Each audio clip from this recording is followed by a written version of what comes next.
Hey, everybody, welcome to the Entrepreneur Motivation Podcast. I'm your host, Chris Bello, and today we've got Kerwin Rae on the show. Kerwin, welcome. Thank you so much for having me, Chris. Absolute pleasure, my man. Great to have you. And you are a business strategist, high performance specialist, and you were just joking. I'm not sure if you were joking or serious. Calvin Klein ass model. Did you ever do that in your past life? Correct. Ass model, Calvin Klein ass model 2019 ass calendar edition. And I'm sure people right now are probably laughing, but if they saw me walking backwards to this interview, they would be stunned.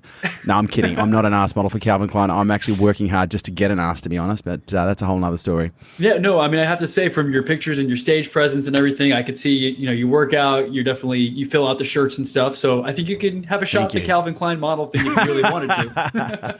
Mate, I've been an athlete since an early age, but my butt has just never grown. That's all. That's hilarious. What sports did you play growing up? I'm just curious.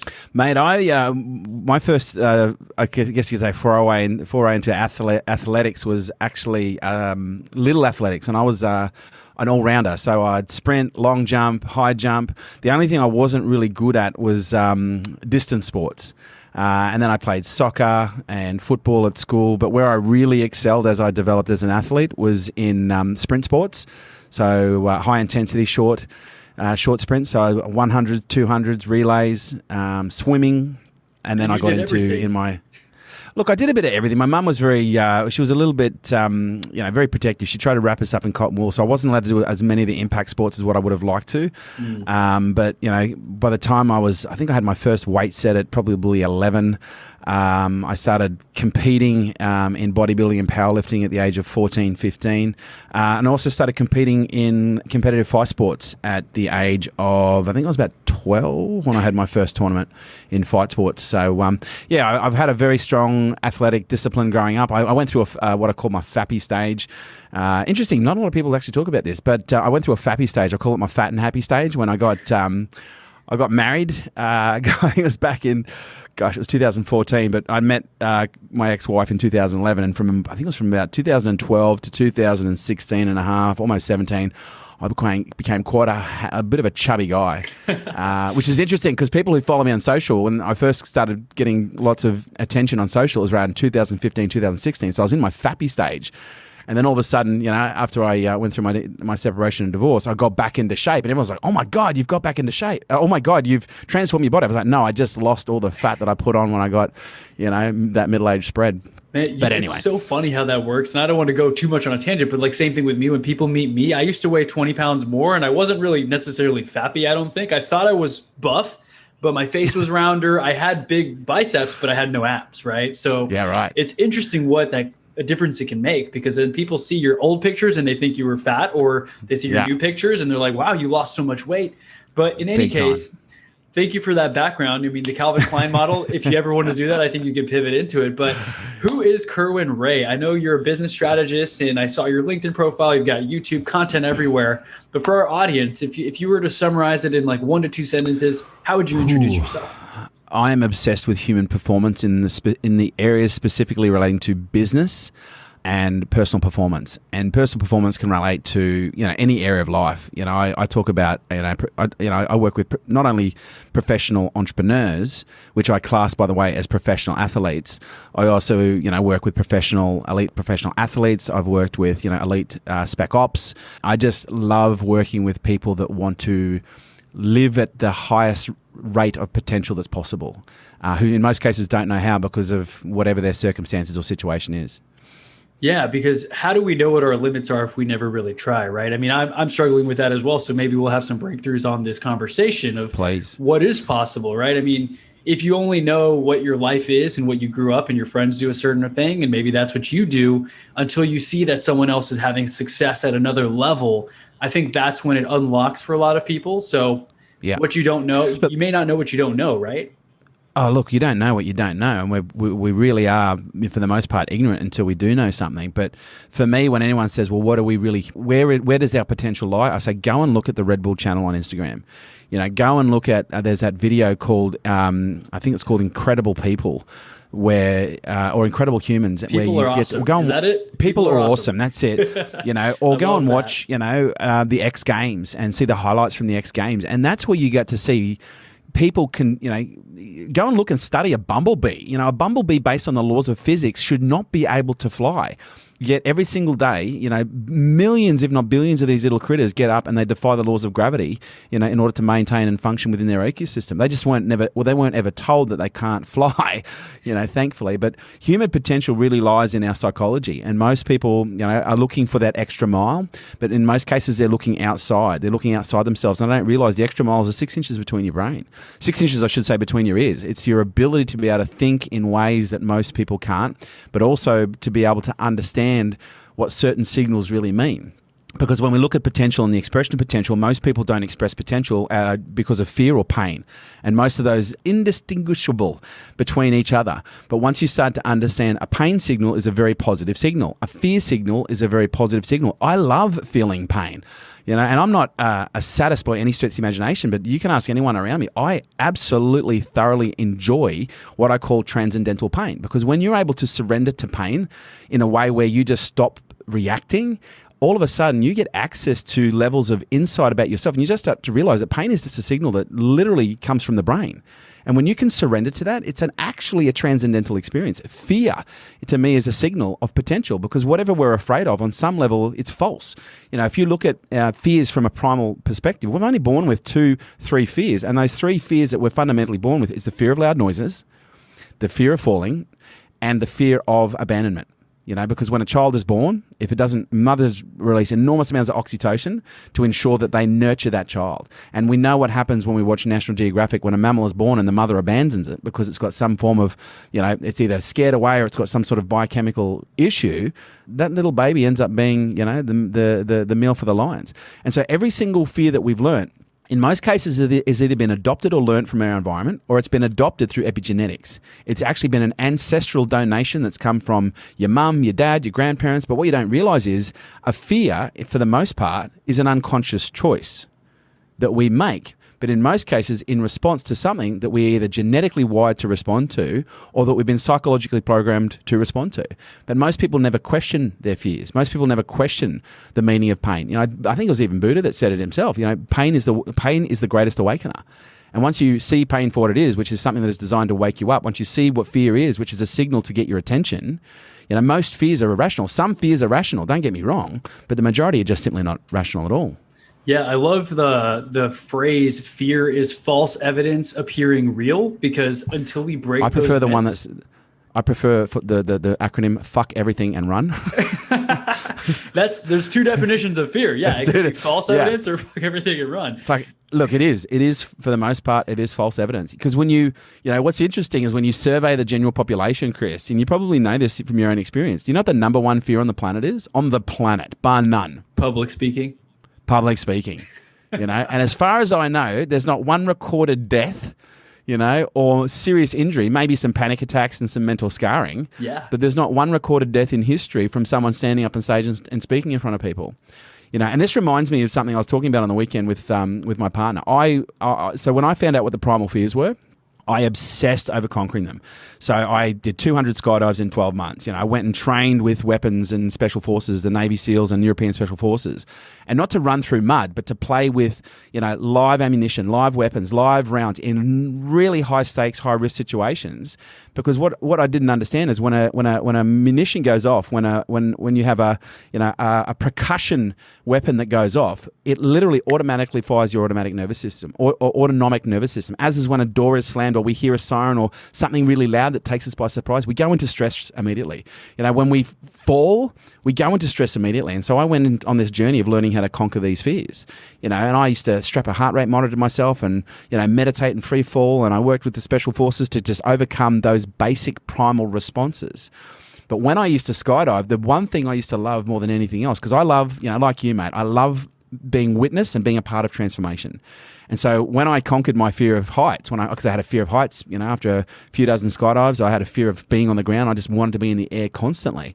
And I used to jump with tandem skydivers. And so I'd hang on the side of the plane, as the tandem skydivers would edge to the edge of the plane, and it would be so funny because their face would just be getting further and further back. I'd almost try and wring their own neck to look backwards. And then as they would jump out of the plane, I would jump like literally half a second before they did, so I could maintain a proximity of about 3 to 6 feet from their face, because I wanted to watch their face the moment that fear was relinquished, because you'd see their face would be spasmodic. It'd be the worst. The worst. Can I swear on your podcast? Are we allowed to swear? Yeah, sure, go for it. Just imagine the most obscene fuck face you've ever seen on someone, like that total, distortion. That is what people look like. Literally 99% of people, when they're strapped to the front of someone and you throw them out of a plane, their face goes to a level of distortion where they literally look like something else. But then all of a sudden, within a period of anywhere between 5 seconds to maybe 20 seconds within free fall, all of a sudden they get a level of coherency where they start to come back into their body. They open their eyes. They realize they're falling through space. 200 plus Ks an hour. They freak out even more. But then all of a sudden they start to look around and realize, holy shit, I'm not dying. And then within this moment, it's a moment, Chris, you see people just change, and they go from being absolutely terrified to excited beyond their wildest expectations, more excited. And the most common thing that I've heard when people get down to the bottom, oh my God, that's better than sex, which I would always respond to with, well, you're clearly not doing it the right way, because it's great, but at the end of the day, it does come down to technique. Good, yeah. But that's the thing. But most people never have that moment where they jump out of the plane. Anytime I've ever done public speaking training with someone, I put them on a stage after you've done some training, and all of a sudden they're no longer afraid of public speaking. You can't get them off the fucking stage. And you probably know this from your own experience. And every time I've had this with people with snakes, with spiders, I've had people where I've got these enormous phobias around snakes. I'm like, great, let's get some snakes in the room. And I've got videos on YouTube with this. And then we actually, within, 10, 15, 20 minutes, they're playing with the snakes, and then they don't want to let the snake go. And to me, that is what's on the other side of fear, which is potential.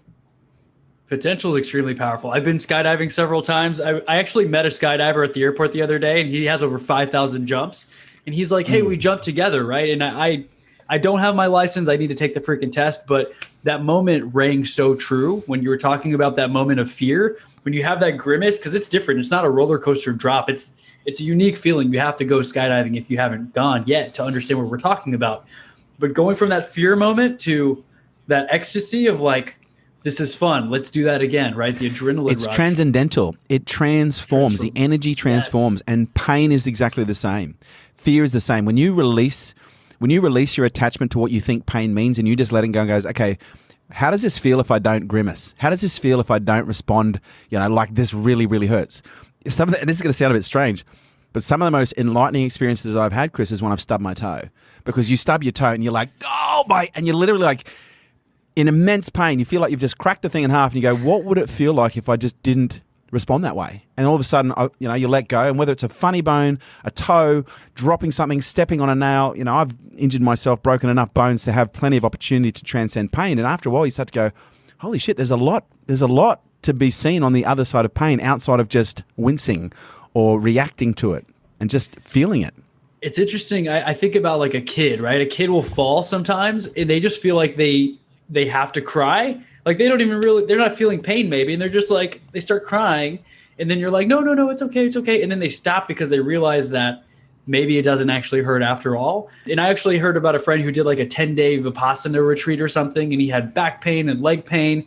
But after 4 or 5 days, he realized the pain was mostly mental, and he overcame the physical pain.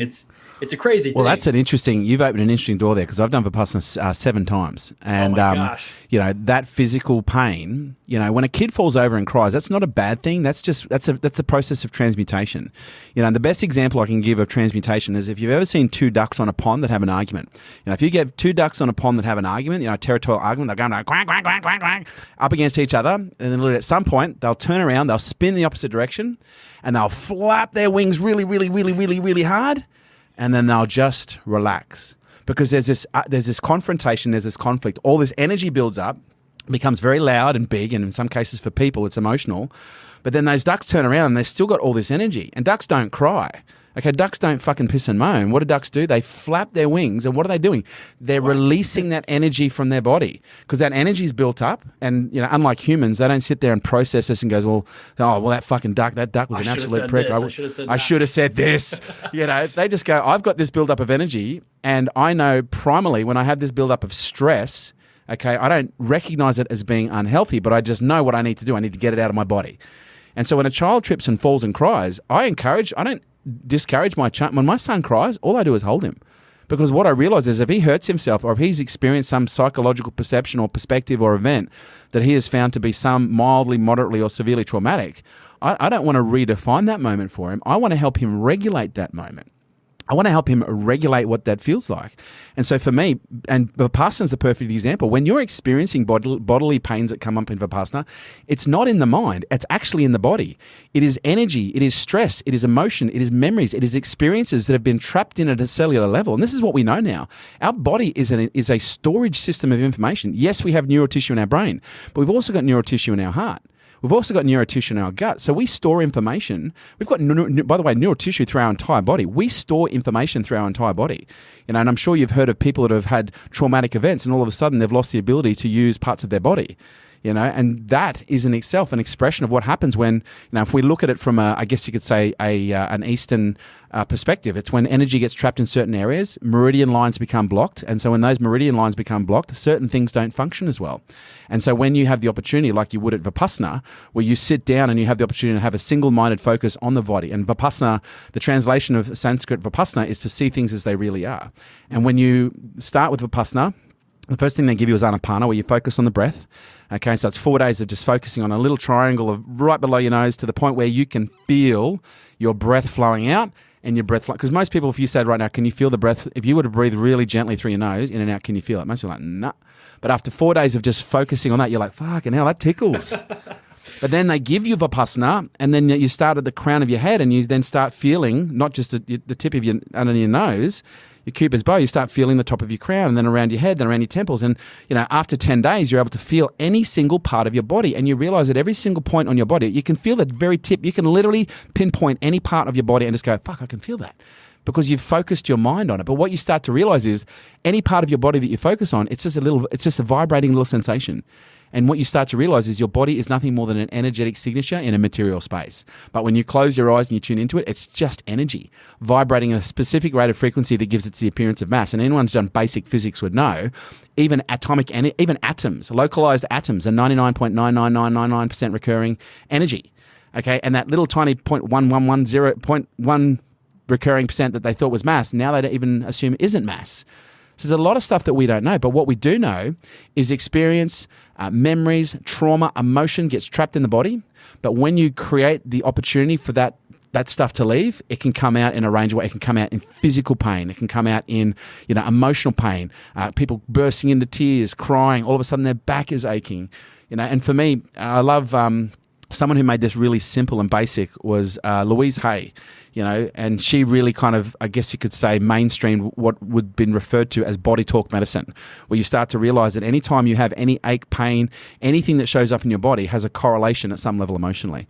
And if you can discover what that is and you can resolve the emotion, in most cases, that physical pain will leave. So diving into that deeper, how do you really discover that? Because I have a therapist, like a life coach person I'm meeting with her tomorrow, for example, and I never know. I'm like, I can't remember anything before third grade for some reason. What if something traumatic happened and I'm living my life in a limited way and I don't even know why? Is there a way to tap into that? Look, there absolutely is. There's a whole range of ways you can tap into it, and it comes through self-discovery. It comes through research. It comes through education. There's a great, you can even start looking at, constellation therapy, where you start to realize certain things, as I said, are epigenetic, they're passed down. There's a great book called It Didn't Start With You, which is around constellation therapy and looking at how certain things are actually passed down through generation. I'm talking traits, I'm talking behaviors, I'm talking traumas, generational traumas.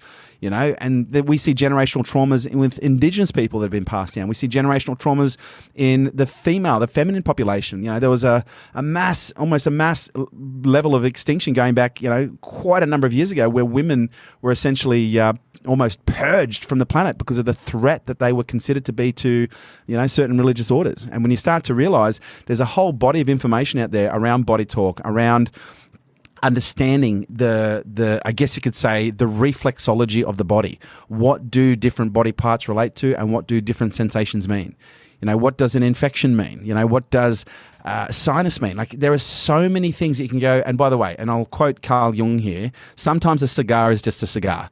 You know, because oftentimes we assume, you know, in certain forms of psychology that men that suck on cigars are on some level either, you know, pretending to suck on their mum's breast or nipple or whatever, right? But sometimes it's just a cigar. And sometimes a broken finger is just a broken finger. But for me, I just realized that there's a correlation between every event in everyone's life. And if they're willing to look, and I don't mean obsessively analyze and over analyze to the point where your whole life is an abstraction of you trying to work out what is wrong with you based on a physical level. But when you start to see the serendipity of, you know, what the body is saying and tuning into what the body is saying, and meditation is a great way to tune into the body and actually ask the body, okay, I'm getting a pain here. Well, first of all, what part of that body is that? Well, it's my liver. Okay. What is the liver related to? Resentment and anger. Okay. Well, what am I angry about right now? What am I feeling resentful about right now? Who am I feeling angry at? Who am I feeling resentful to? You know, and how do I start to, you know, resolve that anger so that my liver can function in a more healthy way? Because what we realize is emotions reside in different organs. I didn't even know that. Learn something new every day. I would have thought maybe drinking too much alcohol or something, right? Well, what's really interesting is people who abuse alcohol, you know, what emotion do they normally struggle to deal with more than anything else? Anger, sadness. Yeah. Interesting. So they're correlated in a way. So I know when we talked yesterday, you said you meditate 1 or 2 hours every morning. Is that correct? Or most mornings? Sometimes more, sometimes less, yeah. Okay. And so when you're there, when you're meditating for an hour or two, because I'm one of those like 15-minute meditators and I want to work my way up towards that. Great. Are you very good at just emptying your mind and getting into that state of like nothingness? No. I mean, and I still have tough meditations. This morning was a decent one. Yesterday was a bad one. And I have moments of bliss, and sometimes I'll have a few weeks or sometimes a few months of bliss. But here's what I know. You know, meditation is like a relationship. It has its ups and downs, but it is the conduit to you building a relationship with the most important person in the world, which is you. Yourself. But when you have any other extrinsic relationship, you have good days in those relationships sometimes, and you have bad days in those relationships. Sometimes people piss you off. Sometimes they make you feel loved. And when you start to spend time with yourself, you start to realize that we relate to ourselves in very similar ways. You know, and so for me, meditation is something that is by design. And this is so funny, Chris, because people say to me, "Oh, I tried to meditate," and I said, "Really? What happened?" They said, "Well, I sat down and tried to empty my mind, but I kept on getting distracted." And I said, "Were you aware that you were distracted?" They were like, "Yes." I was like, "Congratulations, you fucking meditated." They're like, "What?" I said, meditation is the art of catching yourself being distracted from your meditation and then coming back to your focus. You know, and for me, I've done Vipassana many times, and to me, that's full contact meditation. It's tough. Not everybody should do it. It's hard, but it's incredibly rewarding. But it's a monastic form of meditation. It was a meditation style that was taught to the monks. You know, you go away for 10, 11 days. You're taking a vow of silence. You don't look at anyone for 10 or 11 days. You know, they segregate the men and the women, and you're meditating from 4:30 in the gong in the morning until 9:30 at night, and you stop for a little bit of vegan breakfast and lunch and a little bit of tea in the afternoon. It's hardcore. And most people, when they try and do something hardcore, it's like they've never trained in their entire life. And then they go and do a fucking boot camp, you know, with Conor McGregor. And, you know, if you've never done any fitness work in your life and you go and do a fitness boot camp with Conor McGregor, you're going to get your ass handed to you, and you're going to walk away feeling completely, you know, dismembered and going, that was a really bad idea. And then I got into, and I persevered who does that? I persevered with Vipassana. But then I found Transcendental meditation, which is also Vedic meditation. Transcendental is the brand name. It's a very strong, very well-protected brand name for Vedic meditation, which is a form of mantra-based. Vipassana, which is the point that I was making, is sensational. So it's all about observing the body and becoming very familiar with the body as an energetic vibration and going, holy shit, I'm nothing more than a mass of vibrating cells. And that is an incredible, but it's a single point of focus. Your single point of focus is on the body or on a particular point on the body, to the point where, you know, you become distracted, you come back to that point. You get distracted, you come back to that point. You become distracted, you come back to that point. Whereas Transcendental Vedic meditation is mantra-based. So it's a little bit more mind-based. So you're actually going through a mantra in your mind, and then the goal is to make it an echo. So it's no longer a mantra. It's just I guess you could say, an echo in the mind. But both of them, and all forms of good meditations, are about creating a single point of focus, whereby when you become distracted, the goal is to catch yourself and bring yourself back to the single point of focus. And realize that you will, like anything, at some point, you're going to have to put the weight down. You can't sit there and do, 1,000 bicep curls. You get to 20 or 30 maybe on a decent weight, and you go, okay, this is starting to hurt. I need to put it down. You'll put it down, and then you'll rest and recover. And you might have a single point of focus when you first start meditating. You first start training for 5 to 10 seconds before you put the weight down, and then you're thinking about, whatever it is that you obsess about. I know for me it was, a whole range of crazy shit. But then it's like, oh, hang on. I'm not on my single point of focus anymore. Great. Now you've caught yourself. Bring yourself back, pick up the bar again. Single point of focus. And you're just doing reps and sets. You're doing reps and sets. And people go, well, I'm just going to use an app. And I'm like, you know what? If you want to use an app, that's fine. Okay. And an app is a good way to get into it. But, that's like saying, it depends on where your level of commitment is. Because some people go, well, I want to run a marathon, but I'm not going to run on the road. I'm just going to get a little treadmill. I'm going to run on a little treadmill. And I'm going to train for my marathon on the treadmill. I guarantee you, if you train running a marathon on a treadmill and you get on the road, that gun goes off, within 3 to 5 Ks, you're going to go, holy shit, this is so much harder than working on a treadmill. Geez, I really wished I'd fucking trained on a road, and actually real life. And to me, guided meditation is easy. That's why so many people do it. And I'm not saying you shouldn't, but what I'm saying, at some point, you've got to take the training wheels off and learn the art of discipline, whereby you learn to discipline your mind, because that's where you get the gains. You don't get the gains when you've got the personal trainer lifting the weight with you. Okay, we'll lift it together. Okay, yeah, I'm getting exercise here, but you're lifting just as much weight as what I am. Okay, whereas if you're doing it by yourself, it's like, wow, now I get to feel the full weight. Now my bones are now increasing in density because of the level of flex, within my anatomy, and my muscles are tearing themselves down and rebuilding themselves stronger, and my capacity to burn, calories and to churn through, unhealthy cellular structures is increasing because my body is becoming more hungry. And the more disciplined we become, the more disciplined we become, the greater the benefits. So I'm not saying you can't get benefits from a guided app. You can, but you will reach a point of limitation in terms of, okay, at some point you've got to pick it up yourself. Yeah, that was a great example with the trainer helping you lift. You are getting a workout, but the growth actually happens when you're uncomfortable, when you're tearing the muscle fibers. That's when it happens. So the same thing with your mind. I mean, I am guilty of doing, guided meditations at times. And yes, you're right, they're easy. You don't have to think as much. And so for that next level, for anyone who's listening now who's never meditated once in their life, there's levels to this. Don't go to a Vipassana retreat to start off, right? It's not the best way to start off. Yeah. Like, hey, I've never meditated. Let me go to this retreat in India or Nepal or wherever, Honestly, most people, I think it's about 40-50% of most people who start a Vipassana training will exit the program within the first 10 days, before the 10 days out, because it just breaks people.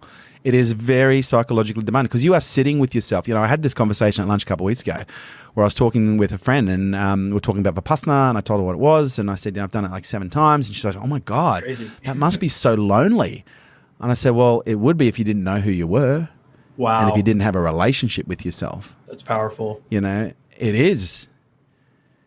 And I leave a moment there for people to ponder, what is loneliness? Loneliness is in the absence of the presence of a relationship, someone to relate to, and most people, you can be in a room of 100 people and you can still be alone, and you could be talking to those people and you could still feel alone. But I can tell you right now, I can be in a room of 100 people and not be talking to anyone, and I am as happy as a pig in shit. And for me, but this is the scary thing about meditation. Yes, it's about disciplining the mind, but everything you hate about yourself is going to come to the surface. Everything you don't like about yourself is going to come to the surface, and you have to look at that shit. And that's where we talk about the pain factor. Oh, that's painful. Oh, that's scary. I'm just going to run. Oh, no, meditation's not for me. I'm going to run in the opposite direction. No, man, you need to sit with it. And you need to look at it, and you need to get to the point where you can go, wow, that is me. And rather than hating on yourself for having that trait, because imagine, Chris, have you got kids? I don't have any kids. I have a few fur babies. I have 2 cats and a dog. Okay. So do you have any aspirations to have any kids at any point? I'm not sure that I do. I don't know. My girlfriend and I, we talked about it. Probably not. But let's just say, you've got a value on kids, or you've got a value on family. And let's say you have a family, you have kids, and all of a sudden you start seeing your children demonstrating certain traits, that you don't like about yourself. How are you going to respond to that? How would you talk to those kids? Would you say the same things to them that you say to yourself when you see those parts of yourself? Would you be that level of abusive? Because if you do, chances are you're going to create the same issues in that child that you're carrying around yourself. Or would you look at them with curiosity and go, why would you say that about yourself? Right. I'm curious as to why you would think that, and why you think that's a bad thing. Let's look at it from a different perspective, perhaps. And that's what one of the things that I help people do in the area of business and performance is I help them come to grips with who they are, because most people think they're not good enough. They have to be different. And I'm saying, no, you're perfect the way you are. You just haven't found your potential within your perfection. And you spend so much time hating on different parts of yourself that you're not integrated. You know, and that's why we've seen people who, you know, can have incredibly high levels of success in sport, you know, in any discipline, business, any profession, but they can still be, you know, what you'd call interesting individuals. You know, they could be judged as being good. They can be judged as being bad. But what they've been able to do is access levels of performance that enable them to achieve something. But are they happy? That's the question. And how do we become happy? Yeah, we stop fighting the fight. Let's dive in on that a little bit more, because, I mean, the secret of happiness, right? A lot of people think it's financial success. They get there, they're not happy. There's something missing, right? So how would you define happy? Is it just being able to sit with yourself and being content about life in general, or? Happiness is knowing who you are. Because if you don't know who you are, you don't know what's going to make you fucking happy, man. That's true. You know, and to me, happiness is a values-based, you know, scenario. When you are aware of the things that are important to you and you're with the things that are important to you, you're automatically happy. But here's where most people go wrong. Most people are going, Kerwin, yeah, that sounds great. Great pop psychology there. Awesome. I'll download the ebook. But I'm not going to be happy until I meet this girl, meet this guy, make this money, have this life. And it's like, well, here's an interesting statistic for you. Thanks to Martin Seligman from, you know, Positive Psychology. People who are already happy are 78% more likely to achieve success in whatever their endeavor is. How many? 78%? 78% more likely to experience success in whatever their endeavor is. Wow. Whether it's a parent, whether it's an entrepreneur, whether it's a sports person, you know, whatever the endeavor is. Why? Because the more happy you are, the greater access you have to this state that we call flow. Now, flow and happiness, in many cases, can go very closely hand in hand. But also, when you're happy, there's a chemical cascade that happens within the body. There's a level of freedom that is experienced within the body. And you start to realize happiness doesn't happen on the outside. Happiness happens it's an inside job, Chris. And you know this. I'm not telling you anything you don't already know. But most people are waiting for something extrinsic to show up before they give themselves permission to be happy. And so they tiptoe through life miserable, you know, only to find when they get to death that they're, you know, just as miserable, if not more, because they've never allowed themselves to be happy. And happiness to me is a choice. It's something that we choose to be in any moment. And here's what's really interesting. We talk about a values-based happiness or a values-based scenario, but you can be in a scenario where you're not having your values met, but if you have the right perspective, you can still be happy. And the perspective, the most powerful perspective for happiness is understanding the laws of duality. You know, we live in a space that is governed by physical laws and quantum laws. Okay, we have Newtonian physical laws and we have quantum laws. Quantum laws are abstract, chaotic, based on probabilities. Okay, whereas the physical laws and Newtonian laws are based on cause and effect. Okay, very predictable. But here's what we know about certain physical laws based on the space that we play and that are also affected by the quantum world as well. We live in a world that is fundamentally governed by two aspects of energy, positive energy and negative energy. At the smallest atomic level, everything is governed by those two forces, okay? Everything is held together. We've got the four forces in the universe: strong nuclear force, weak nuclear force, gravity, and electromagnetism. Electromagnetism is what gives us this materialistic experience that we're having right now. And electromagnetism is created as a result of a polarity from charge, a positive charge and a negative charge. And so when you look at the most basic of atomic structures, they're governed by equal parts of positive charge and equal parts of negative charge. And when they're combined together and they vibrate at a specific rate of frequency, they give the appearance of mass. But what we don't realize is that physical law goes up through our entire ecosystem, through nature. Okay, and here's what we know. When something bad happens in the forest, let's say a tree falls down in the forest, does everybody go, oh my God? Do all the other trees sit there and go, oh my God, Frank fell down. Oh, we've lost Frank. Oh, everybody, let's all mourn Frank. Oh, he was such a good tree. His roots ran so deep. He really shared his shade with the rest of the world. And oh, his fruit was like nobody else's. No, they don't blink. Why? Well, it's not that they don't care, because plants have the ability to experience stress. But what we also know is fundamental laws of the universe is governed by the law of conservation, which is energy is never created, nor is it ever destroyed. It's just constantly changing form. Yeah. And so when Frank falls down and he dies, every single part of Frank is recompositioned within the system and reused.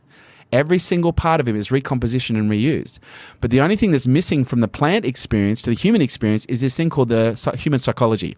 The frontal cortex, the third evolution of our brain, which not only comes with it the ability to problem solve and have free will and think independently, but also carries with it this little thing called the ego. And the ego loves to label things as good or bad. We are meaning-based creatures. We love to create meaning from the experiences because, after all, Kerwin, isn't that what life's all about, creating meaning? Well, yeah, I guess you could say it is, but are you creating meanings that are supporting your potential? Are you creating meanings that are supporting your happiness, supporting your relationships, supporting your health? Because here's what we know. When something happens and we deem it as bad, we are literally cutting ourselves off to 50% of the equal and opposite reality that's happening in that moment. There is no good or bad perspectives. There's no good or bad events. Everything by virtue is neutral until a psychology and ego says it's one or the other. Now, I know this is going to challenge some people because some people say, well, I've seen things that were really bad.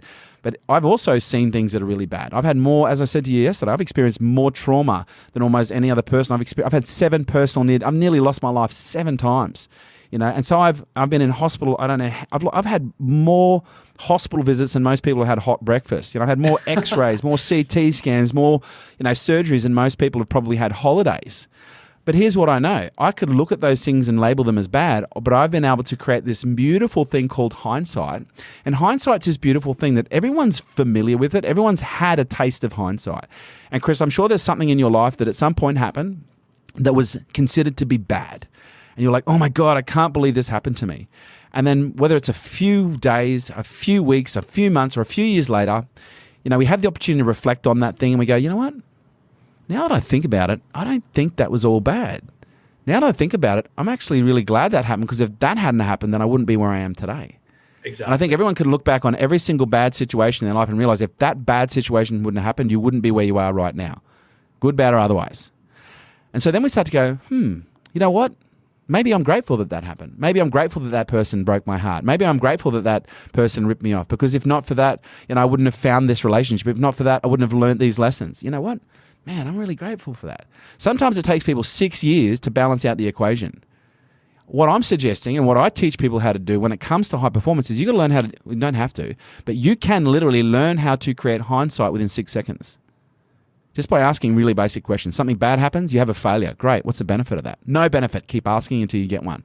What skills, knowledge, and experience are you gaining as a result of that? And how will this experience make you better, faster, sharper, stronger tomorrow than you are today? And if you sit with those questions and you are relentless and obsessive in getting genuine, authentic, and honest answers, you'll balance out that equation. Something really good happens. So if you're telling me something really good happens, I should balance it out. Yeah, why? Because you become highly emotional and you become highly suggestible and you're more likely to fuck shit up. And based on the laws of physics, well, I won't even go into, but when something good happens, how many times have you been in a situation where someone's presenting something great to you and you've got so excited you didn't consider any downside and then someone took advantage of you? Wow. But they made me feel so good. Whereas my suggestion is, if something bad happens, great. What's the benefit of that? Ask until you get, and don't stop until you get a ton. What skills, knowledge, and experience am I getting as a result of this experience? And how is this experience going to make me better, faster, sharper, stronger tomorrow than I am today? Now, something good happens. Okay, what's the drawback of this? What's the downside of this? How could this negatively impact my life and the people around me? Now, I'm not saying you should scare yourself, and I'm not saying you should, when something bad happens, you should just make it all good, and when something good happens, you should make it all bad. What I'm saying is you should see both sides. Because when you can see both sides, you get to see how reality really works, which is in a dual state. It's just the psychologies that want to govern it as being good or bad. But when you can see dual state, you see nothing is out of balance, everything is in balance, everything is perfect.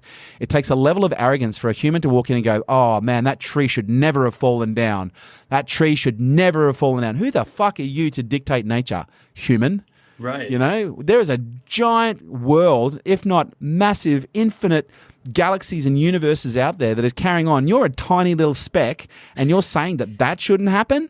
Like, who in are the you? Yeah. grand scheme, who the fuck are you in the grand scheme of things to say this shouldn't and shouldn't happen? Versus looking at things as they play out, learning how to accept things as they are, change the things that we can, accept the things that we can't, and be at peace with where we are. Because people go, well, if I can't change something, then it's bad. No, if you can't change something, your job is not to change it, it's to accept it. Well, I can't accept it, it's too painful. That's the job. Relinquish the pain, find a level of acceptance, and guess what? Now you're happy. Because it's not pain that fucks people up, it's suffering. And most people are in pain, okay, but they treat them, most people who have pain are actually, most people who suffer, they're not suffering, they're just actually in pain and they're complaining about it. Because the difference between pain, they're just sitting in it, right? Well, the difference between pain and suffering is this, mate. Here's the thing. I have, I guess you could say, a lot of physical pain. But ask anyone who knows me, you'd never fucking know it. You'd never fucking know it. Why? Because I don't complain. Because every time I complain about it, it takes my focus. And so then my pain turns into suffering. And then my suffering creates fatigue. And then my fatigue creates raw emotions and short fuses and everything else. And it's like, that's just not how I want to play the game. So I acknowledge my physical pain and go, I'm in physical pain. That's okay. Transcend it. Just observe it for what it is. It's just a signal, mate. It's just a signal. And so for me, I have learned that if I complain about something, it gets worse. If I pay attention to something, paying attention is a process of expansion. And whatever you pay attention to will expand. And if you're paying attention to your pain on an ongoing basis, that pain will expand and become all-consuming. And then you've got suffering. Buddha said it great. Buddha said it the best. He says, life is pain. Suffering is optional. It's a great quote. You're never going to be free of pain. You're never going to be free of physical pain. You're never going to be free of psychological pain. If anything, as you grow, so does pain. But your ability to be resilient, your ability to develop grit is something that can get better. And when we look at, the people, whether it's in the X Games or Special Forces, the people who are able to succeed at levels that very few people can, what is the one key ingredient that all of the psychometric, psychological, physiological testing that we've identified, what is the one trait that they've all got? Grit. And what's grit? It's a resilience to be able to endure in the spite of pain. Some people feel pain and they use that as a signal to stop. Others, we feel pain and we see that as a signal to keep going. I love that. David Goggins comes to mind, right? Running on broken feet. David's a fucking savage. We had him speak for our K2 elites in LA a couple of years ago, and the dude is a savage.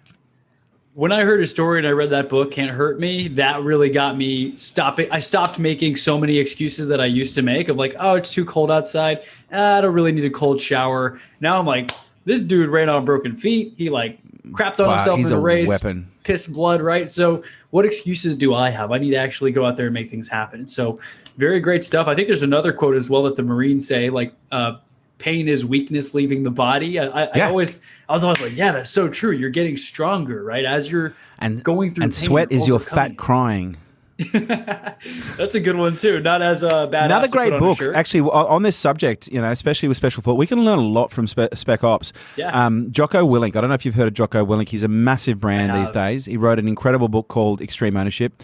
We've interviewed him twice on the podcast. He's spoken for our K2 elites twice. He's become, I'd call him a friend because he's just an incredible human being. But extreme ownership is the concept of being able to see every single thing in your life as, if not your fault, your responsibility to do something about. So if something bad happens, rather than blaming someone, because when we blame, we give power away, we just go, you know what? It's in my sphere. I can see it. It's all mine. Because when it's mine, I can do something about it. And responsibility is the hardest trait for most people to develop. Why? Because it's fucking easy to blame someone else for the situation you're in than it is to take responsibility for you being there. That's so you are true. The center of your own world. You're the center of your own universe. If you don't like where you are, you're not a fucking tree. You can move. Powerful. That's been on my list. I have not read that yet. I have heard of Jocko Willink, so definitely Extreme Ownership. Brilliant. Got to read it, That mate. is going to be one of my next reads for sure. Well, I know we got a couple of minutes left. I want to make sure we give you ample time to share where our audience can reach you, listen to your podcast, connect with you on YouTube, all that good stuff. So where can we find you? All channels. So Instagram, Facebook, we light it up. Instagram, LinkedIn, all the usuals. Kerwin Rae, KERWIN Ray.com. And for those people who are interested in what I do, I don't have a lot of product. I don't have a book yet. I've been asked to write a book for, about the last 10 years. I've got at least 4 publishers chasing me right now to write a book. But what I do have is I have a number of incredibly powerful, potent trainings. The first training that I have is called Power to Create, which is a training program specifically designed to introduce people to the laws of psychology, the laws of the physical world we live in, and also introduce them to some of the laws of the quantum space that we play. Now, to give you some context, I was brought up by a single mum who's a clairvoyant and a psychic, and my dad was one of the top economists in the world. And so I was born with a very open mind, but with a very analytical mind that needs a lot of evidence. And so one of the things that I've done incredibly well is bring together a body of knowledge over the last 30 years where I show people essentially the user's manual. And I'll say this, Chris, you're $1 trillion piece of biotech. You literally are. We are. You're $1 trillion. If I could replicate you and put you in a box and put you on a shelf and sell it, I could go and raise $1 trillion to do that. Okay, because you have the processing power. Your brain has a processing power of 16 trillion bits of information every 1 second, but you're only subjectively aware of 2,000 bits of that information, and 80% of that is through your visual sensations. There is an enormous amount of reality going on, and you have enormous levels of potential, as we've seen in human endeavors and how they've been able to express themselves. But it's like this: you've been given $1 trillion piece of biotech, but no one gave you the fucking user's manual. And I've spent the last 30 years building the ultimate user's manual for performance. And when I say performance, I don't care if you want to be a better mum, a better dad, a better entrepreneur, better elite athlete, a better spec ops, better a writer, whatever you want to do. There is a user's manual that is, and this is the thing, everybody wants to think they're different. And we are. We have different hair, color, philosophies, religions, creeds, shapes, and sizes. But fundamentally, you're the same. Okay, and when you have the user's manual, all you need to do is know what buttons to press to get what behaviors to get you where you want to go. And that's what Power to Create's all about. I have another training called Nail It and Scale It, which is probably one of the most impactful. It's a 3-day immersion implementation for businesses where we literally pull them apart, put them back together, and we have people in most cases making money in the room. It is the most potent 3-day training you'll find anywhere. And by the way, all my trainings are available digitally. Through live broadcast as well. And then I have K2 Elite, which is a high-level program. Specifically, it's a very difficult program to get into. We normally have, in most cases, whenever we open the doors, a few hundred people that will apply, but we only accept a very small percentage of those people. But 1 in 3 to 1 in 4 of those individuals will 2x to 10x their business within an 18-month to 2-year period, based on the principles of performance that we use, but also based on the principles of business that we have fundamentally been testing and measuring for the last 25 years. So Power to Create is for anyone and everyone, business, life, Nail It and Scale It specifically for those people who are interested in business. And K2, currently it's just a business program, but this is probably hot off the press, we are looking at opening that up and creating another division of K2 called K2 Life for people who aren't in business, but who still want that ongoing support, ongoing training, ongoing development that we give to our K2 elites that 10x's their lives. Because it's interesting, you look at our K2 elites when we interview them and we create case studies, and you see we've got hundreds of case studies online of people's businesses that we've done incredible things to, hundreds. I put myself up against anyone in the world when it comes to the business space, when it comes to fast growth. But what's interesting, when you see our clients interviewed, they'll talk about, what are the greatest benefits you receive from your trainings? And they'll always start with my relationships. Oh my God, my relationship with my wife, my partner, my kids, my family. It's never been better. We're now all talking and working in functional and healthy ways. Now we're relating in more interdependent and independent ways. There's less co-dynamics that are playing out. And by the way, I've also lost, 5 to 10 kilos, and I'm now feeling better than I've ever felt in my life. Oh yeah, and by the way, I've 8x'd my business. I've gone from, 2 million, I've gone to 30 million, whatever it is, right? Yeah. And it's interesting because one of the things that I do when I work with people, Chris, is I don't get them to focus on money. Money fundamentally fucks people up. It makes them miserable. It's an incredible stressor. And what the behavioral research tells us is people who focus on money are 8 times more likely to commit deceit, deceptive, or omissive, or fraudulent related behaviors. 7 times more likely to experience stress-related illness. Money is a horrible goal. One of the things that we do is we get people to focus on the fundamentals of good business, of good sport, whereby as a natural consequence, you start winning at business. You start winning at sport. And that's the thing for me. If you're going to go and learn how to play tennis, you don't focus on winning Wimbledon. You focus on getting your serve down. You focus on getting your return down. You focus on every fundamental shot that you need to be able to execute in ideally a low stress or a high stress, low stakes, high stakes scenario. And then it's a matter of stress management. Because once you learn the fundamentals of any sport, okay, you can get to the highest levels as long as you have the ability to regulate your stresses and emotions to be able to compete and be coherent in your processes of execution, as you go up the chain of, professionalism. And that's why I call, business owners elite professional athletes, because, what distinguishes, and I'll finish on this, Chris, it's like I'm interviewing you now, what distinguishes the difference between a professional athlete and an amateur athlete outside of skill? It's just, I guess, relevance. And not relevance, it's all relative, right? I mean, how long have you been doing it? the fundamental difference outside of skill is a professional athlete gets paid and an amateur doesn't. That is a big And right difference. now we have this whole body of sports called esports, where you've got kids making $20 million a year, and they're sitting there drinking Red Bull, eating Cheetos with red hair, and banging on a joystick. Now, if they can be called elite professional athletes, well, fuck me, so can entrepreneurs. And the difference between an elite professional entrepreneur and someone who's an amateur is their ability to make money. And your ability to make money has a distinct your ability to make money is affected significantly by your ability to play the game. How good are you at executing the fundamentals, and how well do you regulate your emotions and stress in high stakes, high stress situations in order to be able to nail that serve?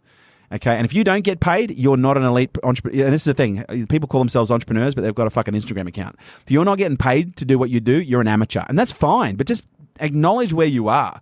And stop pretending to be something that you're not. Once you start making money, yes, you can call yourself a professional, and your professional status will be governed by how much money you make. Why?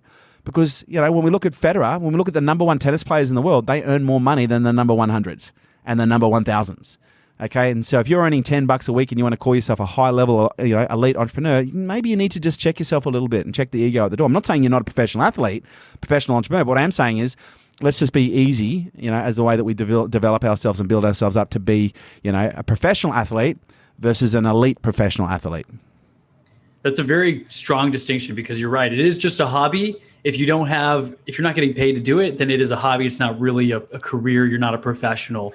And money is a byproduct of the value that you add, right? So if you're the best in your craft, whether that's sports or business, you're going to be rewarded for it financially. And of course, everything else will hopefully, rising tide lifts all ships, right? So your fitness, your relationships, your business, your monetary value, all of that stuff can go up. So thank you so much, Kerwin, for all the value today. I'm going to link all those things up in the show notes so our audience can go check out those different programs that you have to offer. And awesome, Chris. Thank you. Thank you once again for your time. I'm going to go try to meditate. I'm not going to go try. I'm going to go meditate longer. Just practice. And I'm going to take it more seriously. You know how to work out, Chris. It's a practice. Working out is a practice. Playing tennis is a practice. It's just repetition. Being a partner is a practice. Being an entrepreneur is a practice. It's practicing fundamentals. Meditation's a practice. And when you start, you're going to suck. But keep going, brother. I believe in you. Thank you so much, Kerwin. Well, thank you once again. And KerwinRae.com, they can find everything on there. I'm going to link it up in the show notes. And then any last words before we go? Breakthrough moment? Mate, look, breakthrough moment, Yoda. Yoda always comes to mind when people say, what's the greatest quote you've ever had? And so I do or do not. There is, and it relates to what you're saying. There is no try. In Australia, we have this, I guess we call it a colloquialism, whereas it's called either shit or get off the toilet. Don't just sit there. If you're sitting there, don't just sit there. Either shit or get off, because there's someone else that needs to take your place. That's humbling, because if you're not ready to take an action, that's fine, but I guarantee you there's someone that's chomping at the bit to do so. So get out of the way. Okay, you're either leading from the front, okay, or you're running with the pack, or you're in the way. And if you're in the way, get out of the way. And if you don't want to get out of the way, start running with the pack. And if you like to run, you want to sprint faster, lead. Okay, that was a great breakthrough. I'm going to end it on that note. So thank you once again, Kerwin. Let's stay Bless connected. Your cotton socks. Let me know how I can ever support, and I'll let you know as soon as the episode's live. Fantastic. Thanks, Chris. Thank you.